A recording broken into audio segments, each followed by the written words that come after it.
সবশেষ ১০ ম্যাচের পারফরম্যান্স, একের পর এক জয় আর ট্যাকটিক্যাল মাস্টার ক্লাস। বিশ্বকাপে কেমন হতে যাচ্ছে ডিফেন্ডিং চ্যাম্পিয়ন আর্জেন্টিনার একাদশ? লিওনেল স্কালোনি এবার কোন ফরমেশনে সাজাবেন তার বিশ্বজয়ী দলটিকে?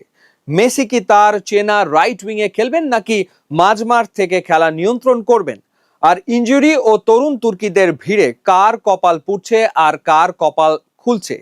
আজকের এক্সপ্লেইনারে আমরা আলোচনা করব আর্জেন্টিনার সবশেষ ১০ ম্যাচের ট্যাকটিক্স এবং দেখব কিভাবে স্কালোনি সাজাচ্ছেন তার বিশ্বকাপের চূড়ান্ত একাদশ।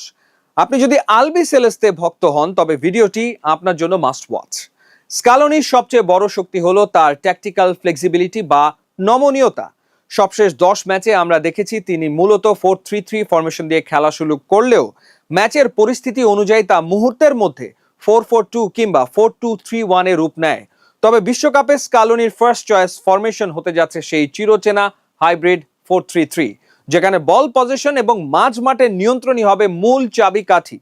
গোল পোস্টের নিচে কোনো পরীক্ষা নিরীক্ষা নয়। আর্জেন্টিনার ত্রাতা এবং পোস্টের নিচে চীনের প্রাচীর এমিলিয়ানো দিবু মার্তিনেজি থাকছেন নাম্বার 1 চয়েস। সবশেষ ১০ ম্যাচে তার ক্লিনশিট আর পেনাল্টি বক্সের লিডারশিপ তাকে অটোমেটিক চয়েস করে তুলেছে। ডিফেন্সে স্কালোনি ভরসা রাখছেন গতি আর আগ্রাসনের ওপর। দুই সেন্ট্রাল ডিফেন্ডার হিসেবে থাকছেন ক্রিশ্চিয়ান কুটি রোমেরো এবং লিজেন্দ্রো মার্টিনেস। নিকোলাস ওটামেন্ডির অভিজ্ঞতাকে ব্যাকআপ হিসেবে রেখে এই দুই তরুণের ওপরই ভরসা রাখছেন স্কালোনি। রাইট ব্যাকে নাহুয়েল মোলিনা তার ওভারল্যাপিং গতির কারণে প্রথম পছন্দ। লেফট ব্যাকে নিকোলাস তাগলিয়াফিকো তার ডিফেন্সিভ সলিডিটির জন্য এগিয়ে থাকবেন। আর্জেন্টিনার আসল শক্তি তাদের মিডফিল্ড। সবশেষ ১০ ম্যাচে স্কালোনি এই ত্রয়ীর ওপরই সবচেয়ে বেশি আস্থা রেখেছেন। রদ্রিগো দি পল, মেসির বডিগার্ড এবং দলের মূল এনার্জি প্রোভাইডার। রাইট মিডফিল্ডে তার ওয়ার্ক রেট দলের জন্য অক্সিজেন।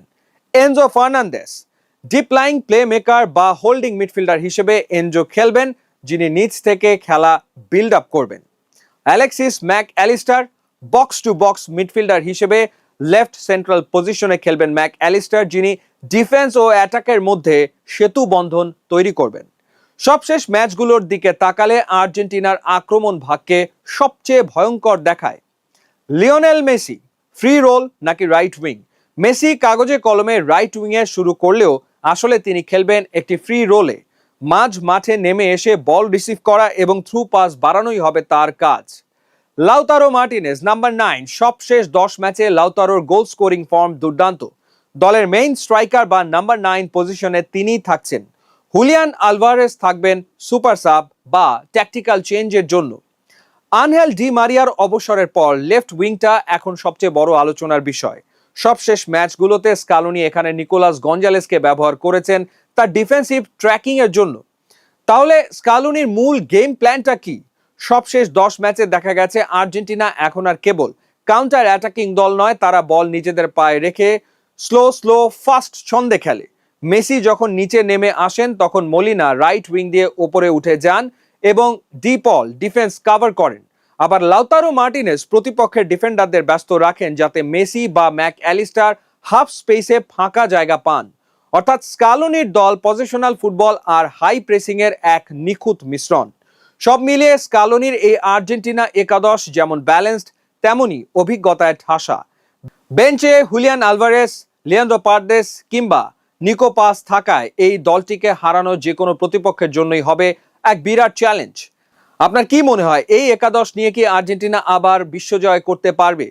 আপনার স্বপ্নের আর্জেন্টিনা একাদশটি কেমন? কমেন্ট বক্সে লিখে জানান।